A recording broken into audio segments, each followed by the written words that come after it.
currently work for CBS and I cover men's college basketball, and I also host the Knicks Coaches Show on MSG Network. Thank you.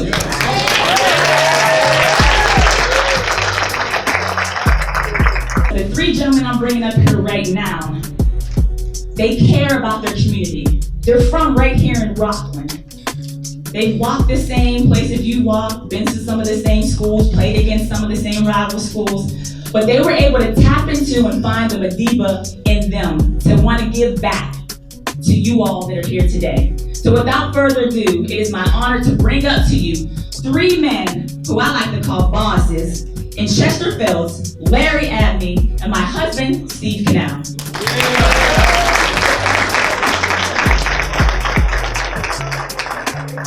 My name is Larry Abney, and again, like Swin said, I'm from here, I'm from Spring Valley. Right now, I'm currently coach with the Los Angeles Clippers in the NBA. And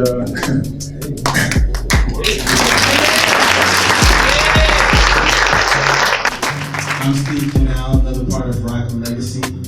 Grew up in Nyack, went to high school in Nyack, played basketball at Nyack. Currently, best-selling author. I wrote a book called The Mind of a Winner.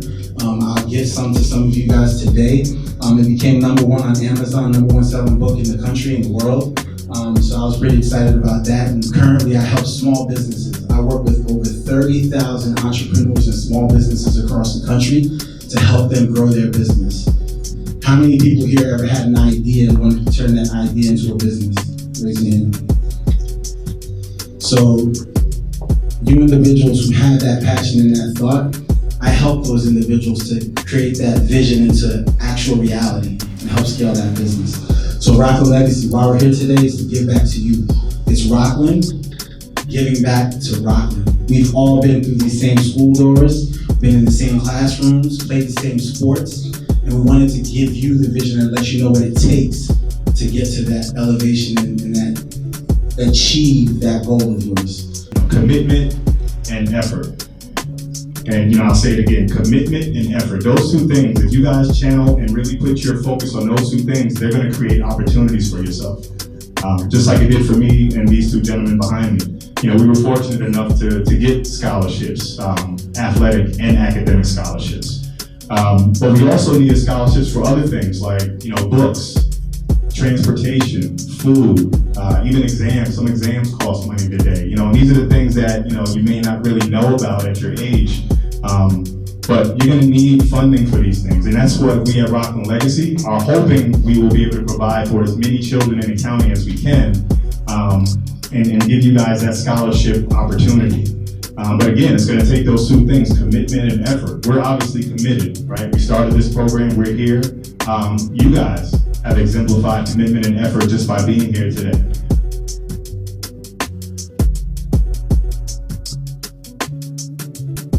My name is Keith Bullock. I grew up in Rockland County. I went to Clarkstown North High School. I actually lived in about 5 towns in Rockland. I was a foster kid. I went into foster care at 13, so that gave me a little bit more stability, and that's when I met Larry in Chester. From there, I was able to earn a football scholarship to the University of Syracuse. Played there from 95 to 99. In 2000, I was the first round pick for the Tennessee Titans. I played in Tennessee for 10 years. My last year was with the home team, New York Giants. My name is Gary Kwashi, Nyack native, Haitian born. Like I said, currently grew up in Nyack, went to Nyack High School. I had to learn English. I didn't speak English. I moved to the States when I was 16. Did not speak English until I was about 18 when I went to college. So I went to Berkeley College in White Plains. Once I graduated college, I was always interested in business and advertising. So I've been doing advertising now for the past 14 years. And as of recent, within the past 4 months, I launched the first multicultural podcast advertising agency. It's the first one that's ever been created. Hello, my name is Lee Burns, and like several of the other panelists here, I also come from Nyack. Went to school with a bunch of these guys, and I think what is quite interesting is both Larry and I'll get into what I do really quickly. What Larry and Steve both said, how Chester was an influence in their lives, and I could say I am the third person on this panel to be able to say that, and we could talk about that later, but I think it's very important to have the right people around you to allow you to understand that it's okay to be intelligent, to be good in school, and to be a productive member of society. So currently, I work for a company by the name of ARRI. ARRI is the largest producer of motion picture lighting camera equipment in the world. We, for example, of the last 11 best Oscar pictures, we had 10 of them. I currently sit on the executive management team as the director of operations. Hello, how are you? I'm Alex Cabrera. Just like most of these guys, I'm from Nyack also. I went to school in Nyack, played football in Nyack. Being a football team comes gave me a lot of memories. So from Nyack, I went to college in Binghamton, graduated with a management and finance degree. And from there, I went to corporate America and just decided it wasn't for me. So from there, I got into real estate, did house flipping, and then decided to open a Planet Wings. So currently I have 3 Planet Wings, and I would just, I wouldn't call myself just a restaurant owner because I do real estate, and I also have another company called Successful Motion for You, which provides wellness planning and implementation for charter schools in New York City.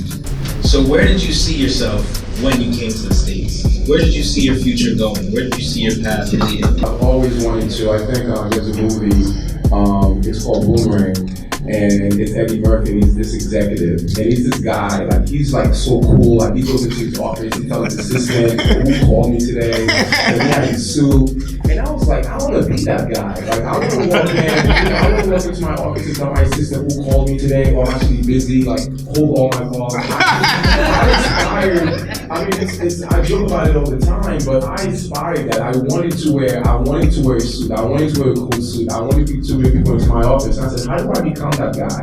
And then you don't become that guy overnight by just knowing people. You become that guy by applying yourself, by even marketing, which is, I ended up doing marketing. I did marketing for a beauty company. I ended up being a director of marketing for a beauty company for 4 years. So how do I become that guy? So first is a marketing guy. So how do I learn about marketing? So first I need to go to school to learn about marketing. Second, I need to graduate school. And then second, how do I get into the marketing field? Then you have to get an internship to start learning about it. So there's really that process. So once you say, this is what I want to do, then you have to do your homework. How do I become that person? As an entrepreneur, you eat what you catch. So if you don't work hard, Say that again one time. What is it? You eat what you catch as an entrepreneur. So every day you have to put the plan and strategy together and roll it out to achieve your goals to make sure that your business can sustain every day. Like, what did the first hour of your day look like in the last hour of your day? Like, what did you guys do to get yourself prepared for the day? If you set your goal to be, it's up to you to go get it. You know, you put your mind to it, it's gonna happen. You believe you'll achieve. That's how it worked for me. So I didn't have a process to when I wake up, I'm thinking this, and when I go to sleep, I'm thinking that. My whole thing was to be the best that I could be, and it'll get you where you want to go. What was better, the end result or the process? So what was better? The end result, now you're all sitting up here successful in your careers, right? You're all successful. But you all had to go through a process, and a lot of times people don't want to go through the process, so what was better? Let's start down there with Alex. So for me, I've always thought the end result was better, and like I think I just said that to Gary while we were walking in about the process. But like as you get older and mature, you realize like it's all about the process. It's all about the journey.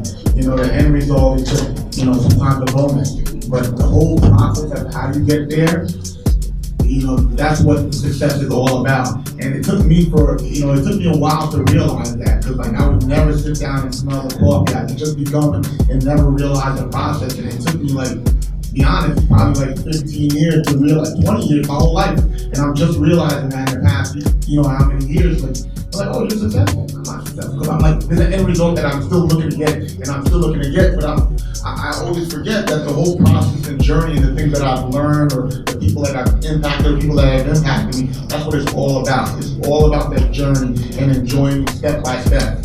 If you are interested in creative things, if you are the kind of person who likes to write, who likes to paint, who likes to make music, it's always the process. The end result is great. You get to look at it and it's pretty and it sounds nice, but it's about making things happen. You know, for me, the process is way more rewarding than the net result.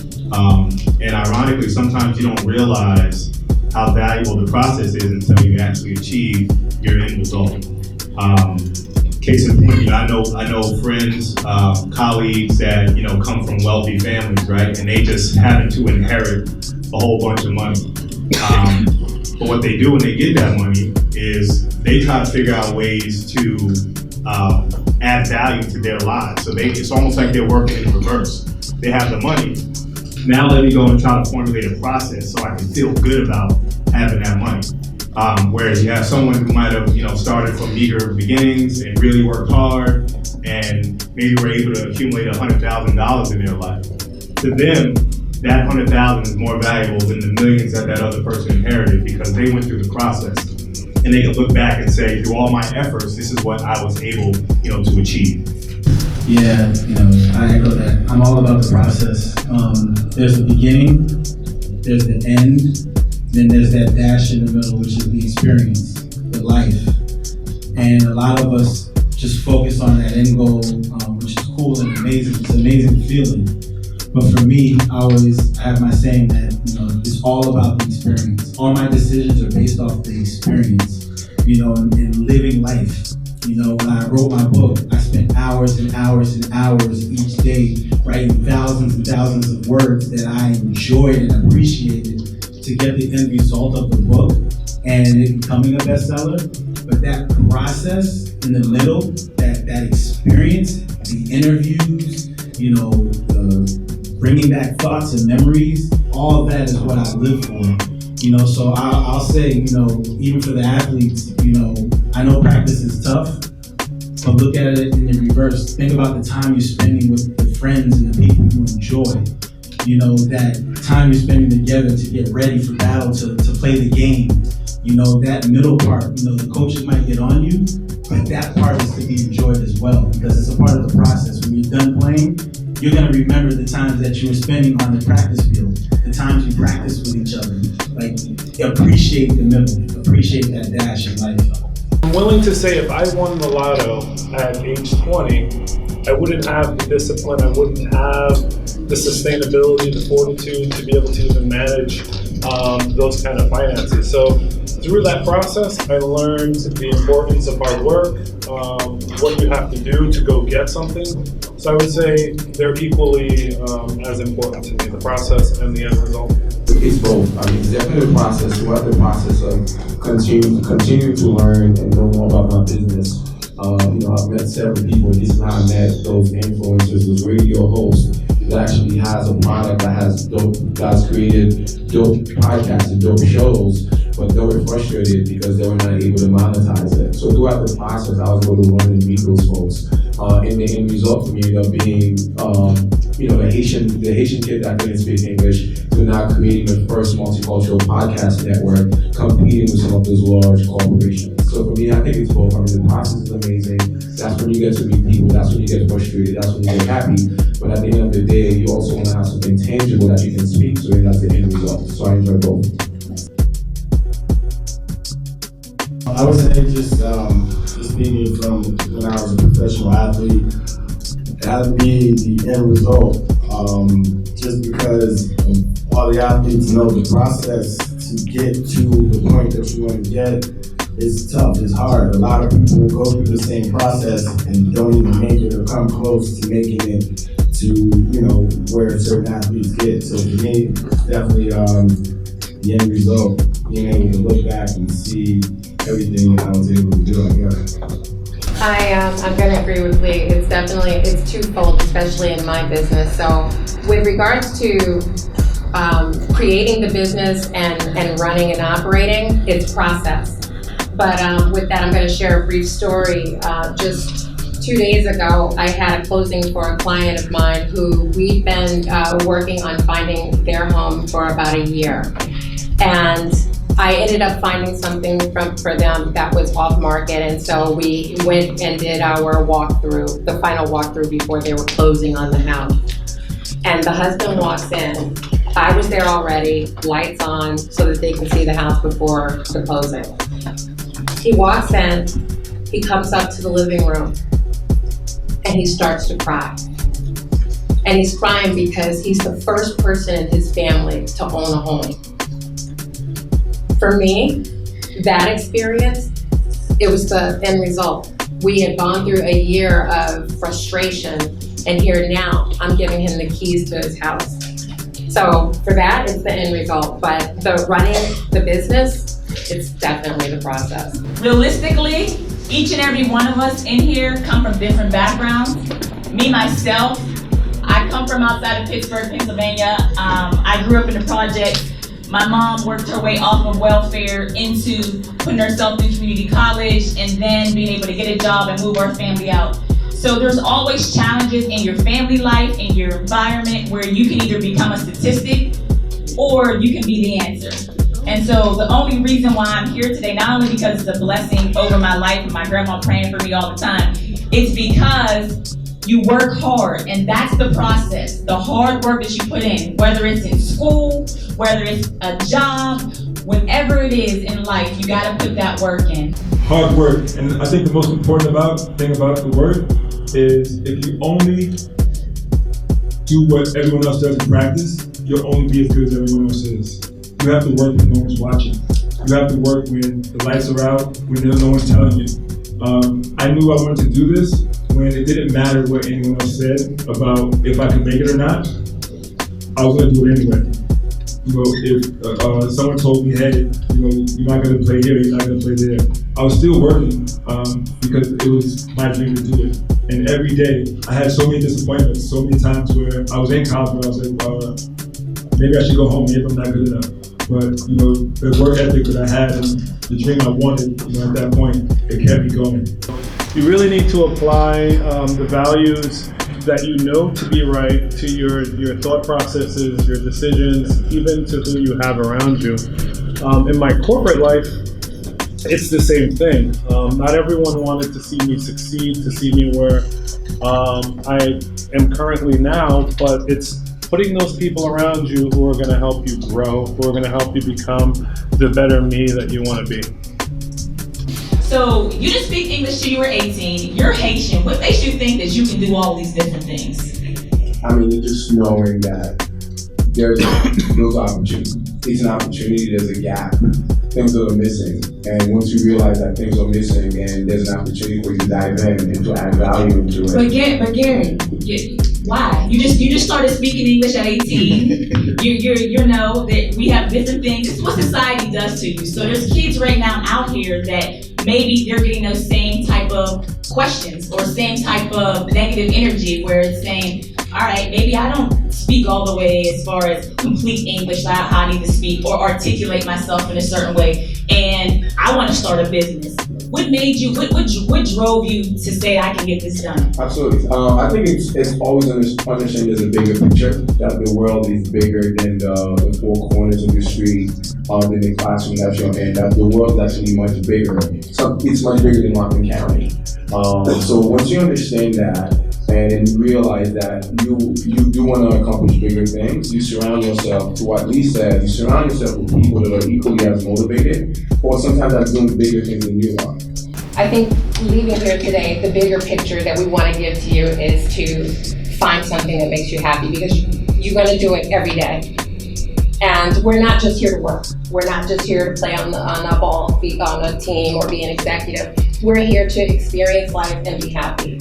And in experiencing life, it's not just about living and making that dollar. It's about getting out there and seeing what it has to offer.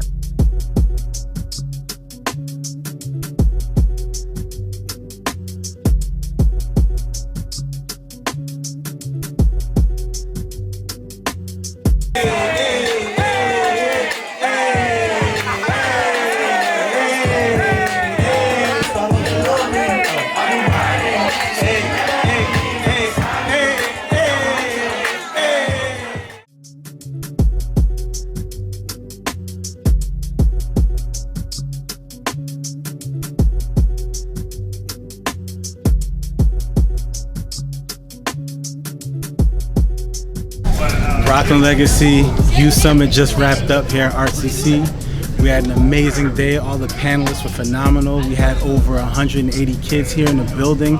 Could have had more, but we had capacity, which is awesome. So we're just gonna make it bigger next year. Rockland Legacy Youth Summit 2018. Nothing but thumbs up.